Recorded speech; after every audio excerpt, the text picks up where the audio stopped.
Ok, el siglo XXI es hoy. El siglo XXI es hoy, 12 de octubre de 2016. Estoy un poco nerviosos. Estoy un poco nervioso. Hello, this episode will be in English, in a very bad English, because I'm never have a good English student. But Gary Scott is here in Bogota, in Colombia. So, hello, Gary. Hi, how are you doing? Gary, you work for NPR, for a station, radio station on NPR. What's your job? The job? I am a program director at a station called KCRW, and in the United States, we're actually independent. We're our own station, but we're what is considered an NPR affiliate, so we carry NPR programming. My job is to oversee the quality of all the shows, to hire the staff for all of the shows, to work with talent to develop new shows, and to work on sort of the business side of how do we market and promote what we do. Okay, and you're now in Colombia to speak about podcasting, about that way you do your work. Yeah, it's to discuss sort of, I guess, the future of podcasting and what we're experiencing, and also what we see on the horizon in the industry for what's going to be working, what might not be working, and how the podcast economy is starting to develop. Podcast economy. Okay. Today I'm going to take a flight to Spain to talk on the weekend with all the podcasters. Well, almost all the podcasters in Spain. So, is there anything you can get us as advice for podcasting in Spanish? Advice. Well, I think I don't presume to give too much advice, because I think a lot of the energy and a lot of the shape of what the podcasting economy is going to look like, and I mean economy, not just money, but how the business works, how people do it, what platforms they're on, it's all still really being developed. I think, the best advice I can give to people is to really develop a voice, something that's unique about why you would be doing this. I think a lot of what people are looking for in this kind of format is something, sort of a niche deep dive. It's like a magazine. I want to know and have some kind of a relationship with either the content or the person who's making the content. So, trying to be a broadcast, trying to talk about what everybody else is talking about, unless you have a personality that's shines through, you probably want to find a new way to tell stories, and you need to be really thoughtful about how people listen, because for me, the difference between a show and a podcast really is whether people are listening sort of in a background state, meaning that like a broadcast, it's on, I may not be paying attention to everything, but I'm paying attention to some of it, whereas a podcast it's like reading a book. You are in it, and you want to have that really intimate experience with the audio, with the voice, with the content, and you really need to develop those skills. It's like being, in some ways, a writer. You need to know how to keep people's attention, and every word, every paragraph, every narrative needs to be really well thought out if you're going to develop yourself beyond just being a niche to one of many, because everybody, I think, with the technology, everybody can create a podcast, but how do you stand out from the crowd? So that would be what I would sort of advise people, and I think by people refining and thinking through what their voice is, people are going to come up with new ideas and new ways of creating that intimate connection, and that's what we look for, is to, if we're ever going to do business with people, or acquire a podcast, hire new talent, that's what we're looking for, is people that stand out. That's what storytelling is about? Yeah, I think so. I mean, there's obviously purpose that people might have if you want to be political and really talk about a certain point of view. And I think there's a lot of ways that podcasting can work, but think of it the way that the blog economy sort of developed in the late 90s, turned into sort of this place for disaffected storytellers to go after newspapers, and other writing forms started to fall apart. But you don't see blogs now being the big thing within the writing world anymore. People have come back together in ways to work together on sort of a larger picture, a larger sort of mission. And the people who stand out are obviously people who write well, people who know how to tell a story, people who are adventurous and going out and doing things and bringing experiences back to people. And I think podcasting is probably going to go through the same thing. There'll be a giant number of people doing it, and then slowly it's going to be fewer and fewer people who do it really well, and that's going to be sort of the future. But the great thing is that those few people can be from anywhere in the world. And I would certainly hope Spanish being, to me, there's Chinese, Spanish, and English are going to be probably the three languages that are going to have the most listeners around the world. Being something that's more multicultural, some experience where you aren't just about your own country or your own culture. I think those are the languages that people should be really focused on. You think there is a place for Spanish language on NPR? Yeah, I mean, there already is. But it's difficult in the United States, and NPR is very much a U.S.-based consumption market.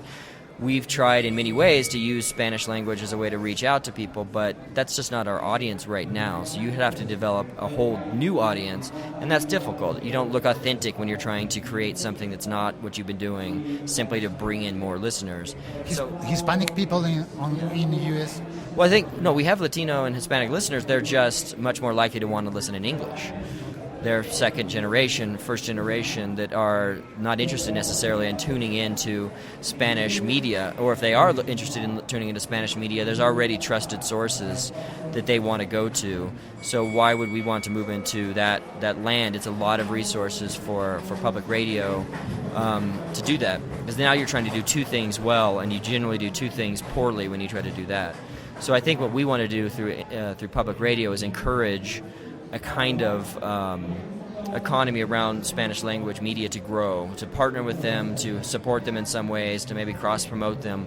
But I don't know that we should be the ones necessarily doing it at this point. I don't think we have the infrastructure or the knowledge of what exactly people are looking for. We're still waiting to see what other people are developing to help serve that audience. Okay. Thank you, Gary. Thank you so much. And welcome to Colombia. Thank you very much. Okay, let's continue with the episode. I don't know if to change the language. No, don't know. But we continue with Francesco Baschieri. Ciao Francesco, benvenuto in Colombia. Ciao Felix, sono molto felice di essere qui. Yo creo que la gente que oye en español puede comprenderte un poco. Si saludas en español, ¿sabes español? No hablo español, hablo espagliano o itañol. E inglés, and English. Inglés, sí, claro. Entonces, ¿qué idioma hablamos aquí en tu podcast? I think English to be how do you say, to safe choice. To maintain one language for the listeners. Yeah, so let's do it in English, fine. Okay, Francesco, you are in Colombia. How do you see the platform, the podcasting, the panorama for the people who are listening podcast right now in all Latin America and Spain? So since when we started, when we launched Spreaker, we had a consistent number of listeners and users from Spanish-speaking countries. That's one of the reasons why immediately after launching the platform, we decided that we wanted to have Spanish as an official language that we support on the platform. And we didn't expect that. We didn't know much about the market. We come from Italy. We understand a little bit of Spanish, as I said, but we lack a lot of cultural background. We said, okay, it's not a big deal to support Spanish as well. I'm talking about 6 years ago, right? And let's do it and see what happened. And really, the thing has blossomed. We, in Spreaker, probably Spanish is our second language when it comes to probably content, hours of content produced and hours of content listened to. It's probably sometimes even very, very close to English when it comes to the number of episodes produced. We see that maybe it's a trend on how our platform works. We have a lot of Spanish episodes on the platform, but they tend to be shorter, while English episodes tend to be longer. So in terms of hours, English is like way first. But second, Spanish is a close second when it comes to number of episodes. As I said, we're Italian. We think of ourselves as South European. So we thought that the Spanish-speaking market, especially when it comes to continental Spain, was going to be very similar to what we had in Italy, and it's not. It's very different. Spoken word content, which is what we focus on, is way more developed in Spain and in other Spanish-speaking countries than we have in Italy. We are having a hard time finding good journalists or people who want to tell stories in Italy. It's way easier for us to find journalists or people that, like you, want to tell stories in the Spanish language. And that's why we really think it's probably our next market to develop, because when there's content, eventually there's going to be an audience for that. And our goal is basically to connect the content producer with the audience, where the one stands in between. So we really think there's an opportunity there. I'm still trying to figure out how it works here in Colombia. This is my first time here. I'm only going to stay here for 3 days, so I probably won't be able to understand a lot, but my goal is to talk to as many people as I can and figure out what's happening here to see if we can do something better, something more. At the same time, I know you're leaving for Spain later this afternoon, and my colleague Tony is going to be there with the same exact goal: talk to as many people as possible, figure out what's going on there and the better way to reach these people and develop the market. That's all we're doing right now. Okay, my question is, if Spanish is the second market for Spreaker, the first is English. Yeah. That's right. But that's a great thing to have all the platform of the Spreaker apps in Spanish, the interface in Spanish. That's so good for us, for the Latin people. And but the Twitter and the networking of Spreaker now is only in English. Have we Speranza, come si dice? The chance. Have we the chance to have a channel in Spanish or something like that? So, well, to be honest, we tried that in the past. Okay, so full transparency. Translating the interface and the product into a language is a one-time job. Okay, we evolve the product, we change a few sentences, a few strings, and that's it. Having a community relationship with our users or the listeners, whether they're listeners or producers, in a different language is a much bigger effort. So in the past, we tried and did that both in Spanish and in Italian, with the net effect that we kind of fragmented the channels that we were communicating on. So we had an official Spreaker in English Twitter account, but then we had a Spanish one and an Italian one, and it was like 3 times the work effort, a lot of problems because we had to keep the communication in sync, and it was not always in sync. And sometimes we said something in Italian and something slightly different in English, and so it came back and haunt us in the past.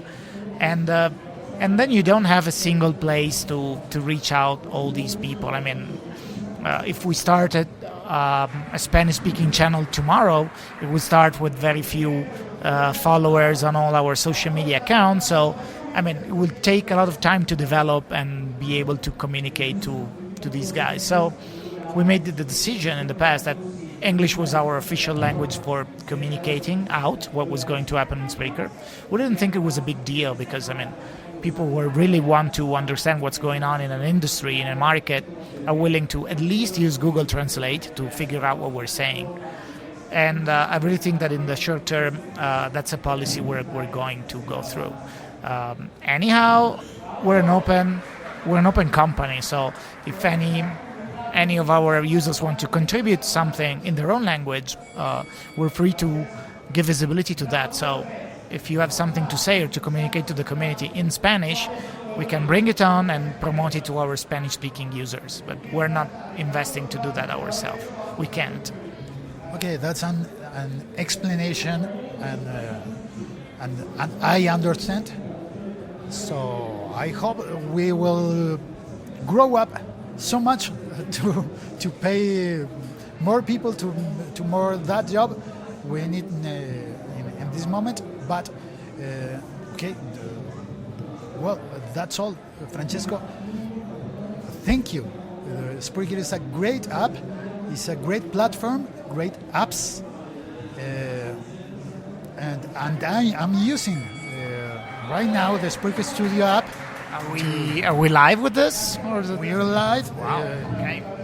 Rarely. No pressure. Today is not so much people than other days because I think they were probably all the people is way to Malaga, on the way to Malaga. But there's Lisandra Pagan says hello from Florida.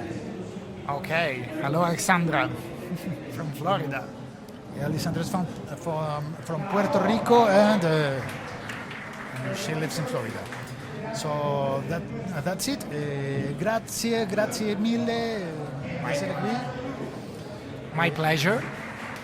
And Sabine is going.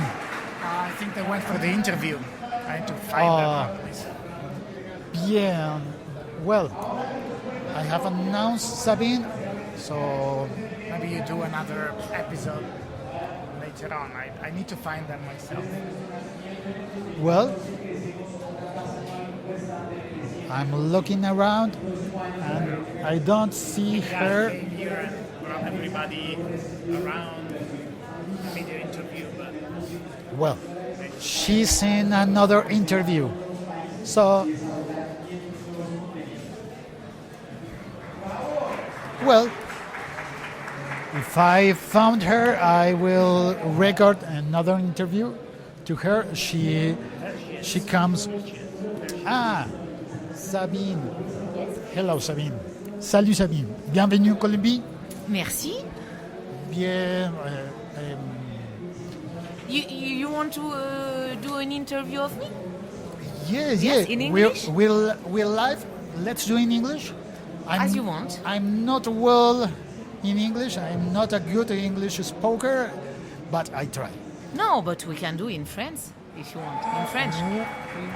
Oui, mais il y a, on a commencé déjà en anglais, peut-être que s'il y a. I'm sorry because I study Spanish for 8 years, but I have forgotten everything. For 8 years? Yes, 8 years in school. But in fact, I stopped at 18 and I don't have speak in Spanish from my 18. And I am 36 now. So. Okay, let's try a little bit of Spanish. Hola, Sabine. Hola, Felix. ¿En qué trabajas? I'm going to answer you in English, okay? I understand. Okay. I have a deal for you, okay? You can ask me in English. You can ask me in Spanish, okay? And I will answer you in English, okay? Okay.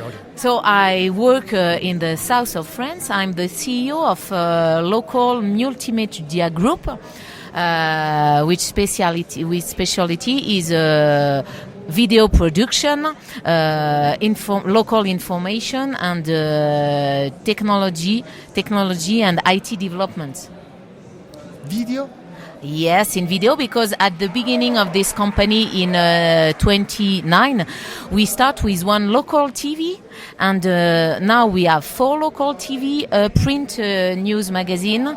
We have also a website, and we developed last year a startup which is called myvideoplace.tv in order to quit YouTube and Dailymotion and to host, to share, and to monetize in direct our local contents for us and for all the media in France. Okay, so I'm doing podcast.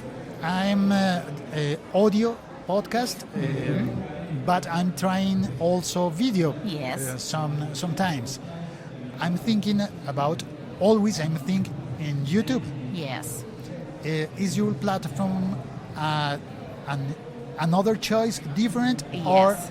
No, in fact, it's you can have My Video Place and YouTube, but in fact, you are going to lose the added value of My Video Place. My Video Place is a platform for media or for contributors of media. That means even if you are not a journalist, you share the value of journalism and you respect the author's rights, which is not the case in YouTube, where people can copy-paste what they want. In second place, why do we leave YouTube? Because in fact, YouTube win money, but we cannot win us with geolocation of our content and all that. So we decide to take back our fate in our hands. And thanks to this platform, you can embed like YouTube. You can broadcast, so it's very interesting because thanks to My Video Place, national TV can broadcast our content and they pay for that. They can broadcast a complete subject or only the rushes of the subject, and we touch money. We have money. And at the end, we are now developing a special app in order to film, to edit, and to share the content from your mobile. So everybody, journalists and contributors, and you can do streaming and live streaming thanks to the app My Video Place on your smartphone. So you have an app? Yes, we will have. The app is going to be okay on January 2017.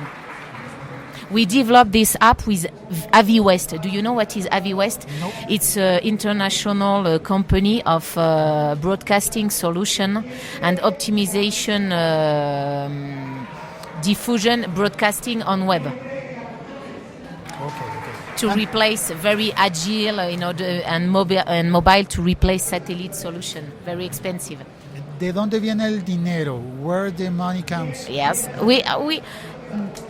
you don't have any more YouTube in order to give you some money, so you have to sell your own advertise. So, for example, in my group, Média du Sud, we have journalists, we have a dedicated team to produce video content for company or public institution, but we also have a commercial team in order to sell clip, spot, and all video solution of advertising for the web. And thanks to My Video Place and the geolocation we have created on this website, we can sell the CPM around $100, more than $100. Okay. And what is very interesting with My Video Place, we have an ethical sharing of the revenue and the turnover. That means if we win $100, 25% of the money is for the producer of the video. 25% is for the editor of the video. 20% is for the platform, My Video Place, and 30% is for the commercial team. That means all the media who use, you know that you have ethical sharing of the revenue generated by the platform.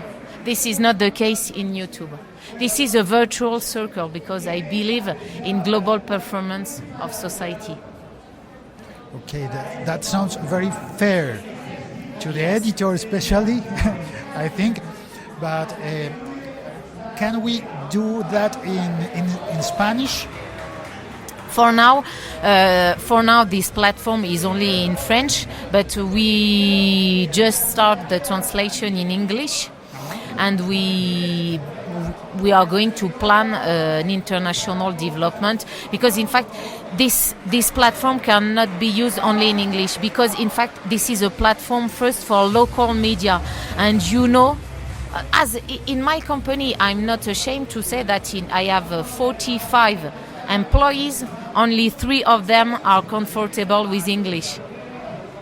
That means if you want local, I work with Africa. I do mission with the other CEO of local media in Africa, in Asia, and all that. And I can say you that in Indonesia, for example, many of local people don't speak English easily. So we have to be respectful of user experience. This is our goal with My Video Place: connect local places in order not to fight mainstream media, but to be strong and to have accumulation of audience in order to be strong. Okay, thank you, Sabine. Thank you too. Bienvenue en Colombie. I feel very welcome. Thank you very much. How many days in Colombia? Only 4 days. It's not enough, just enough to fall in love of the country, but not enough to have a real exchange. Okay. Thank you, Sabine. Bien, this is an multilingual language episode. Thank you for listening. Thank you for sharing. Thank you for your passions with my English. And bye.